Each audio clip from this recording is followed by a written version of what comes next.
It's, the idea about peace is, you get into that box, the idea is to come out in one piece.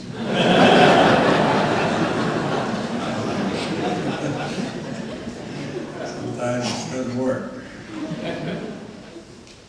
You know, when we talk about, the Creator's Game, people hear it a lot, and people don't really understand where it comes from in the cosmology of shown in our creation story.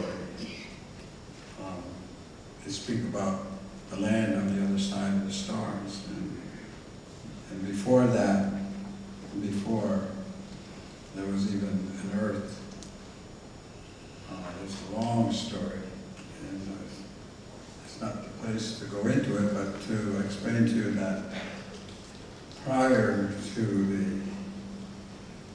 the Sky Woman falling down to the hole at the great tree of light and peace, in a mirror image of what we have today on the other side of the stars, which you see today is a mirror image of what's on the other side as well.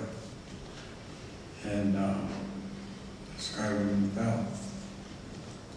Prior to that, there was several days of feast called by the leader,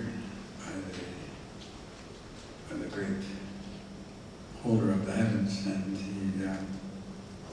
he called this great feast, and he wanted everybody there, and everybody being the wind and the stars and the trees and all of the elements are at the feast, except members of this one family. And there was a boy and a girl who were, as they were told, children of destiny. And it's a long story, but one of the children, the girl, eventually becomes the wife of the sky holder. And after a very happy marriage, it is she that comes down through the hole and into the dark.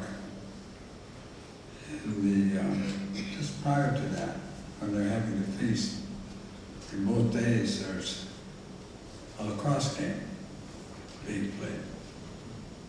And as part of the feast. And this goes on.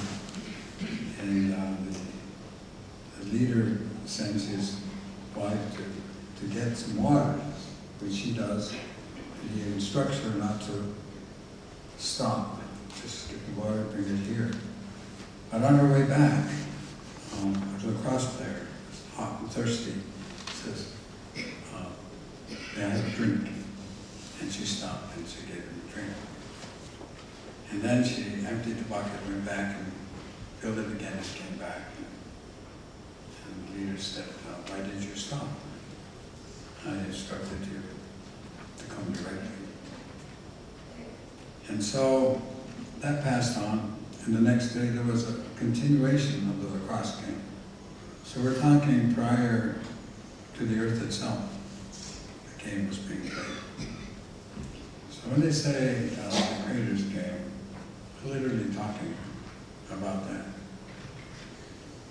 And then the story is long about Sky Woman coming down to this ball of water, which was the earth itself, no land, and Beaver trying hard to find a place for her to land, and all of the bird nations were holding her up on her wings, and animals were, water animals were trying to find land. And a muskrat goes down and finally gets enough dirt in his mouth and paws, but dies in the effort, but floats to the top and has it. And so Beaver tries. He said, put it on my back, maybe I can do it. And when they tried, he said, no, I can't. And that's when the turtle said, let me try. And they put the pad of land on his back, and he said, yes, I can do it. He said, it will grow, and I'll grow with it. And so that's how began the earth. And that's why Sky Woman had a place to land. And it goes on for a long time. It's a long story on both ends. So what I'm telling you here is that when you hear about that game, it was being played up there. And then one more side of that. Much later on, several hundred years ago, we had a visionary who really saved the Confederation. His name was Onondaga. He was a Seneca chief, and he was taken on a journey, a spiritual journey of 4 days. And during those days, which are amazing days to be recounted, and every fall we hear these 4 days recounted in our longhouses across the Six Nations, and a lot of things that you would be interested in being said. But right at the moment, there was a moment when they were coming into the village, and there was a town crier moving about the village, and he was telling the people what was going to happen today. There's a game, there's a lacrosse game today, and these are the captains, and he called the names. And Kevin Dyer said, "That's my friend." They said, "Yes, he'll be here today." And so, for the players, when you pass over to the other side, you're going to be a captain, and you just continue the game. So it's much more than you hear. It's not a fairy tale. It's much deeper than that. It ties the cosmos to ourselves. It gives us a spiritual relationship that helps us to work on Onondaga Lake and to understand the relationship between ourselves and the earth and the cosmos entirely. So that's just the beginning, and I'll turn it back to you. Well, I'm not too steeped in the lore of the game. I've heard it many times, and I believe it, I think. I do know factual history about the game that I got involved in. And it goes back to about 1830, when Canada, Canadians, protectorate of the UK and the English, witnessed the Mohawks coming from the woods and playing this game, which has an Indian name to it, Oren, Indian name. That's just bumping hips. And it wasn't called lacrosse at that time. That was something that the French Canadians put out later on.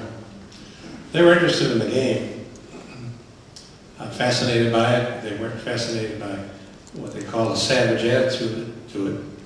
The natives were a little rough with one another, friendly rough. There weren't a lot of rules. There were many, many players. There was a long distance between goals. Canada was new at the time. They were still attached to England, but they had nothing of their own. They had no sport they could claim was theirs that didn't come from England.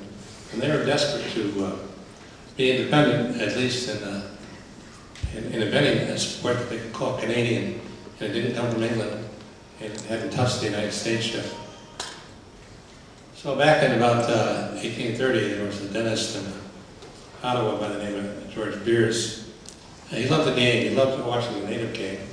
He wanted a white man to play that game, but he didn't want to play it the same way as the natives were playing it. It was a little too rough. It was a Victorian era in which we were talking about being gentlemen and very gentle with one another, but for the spirit of the game, not for money, not for trophies, not for medals, just the spirit of the game.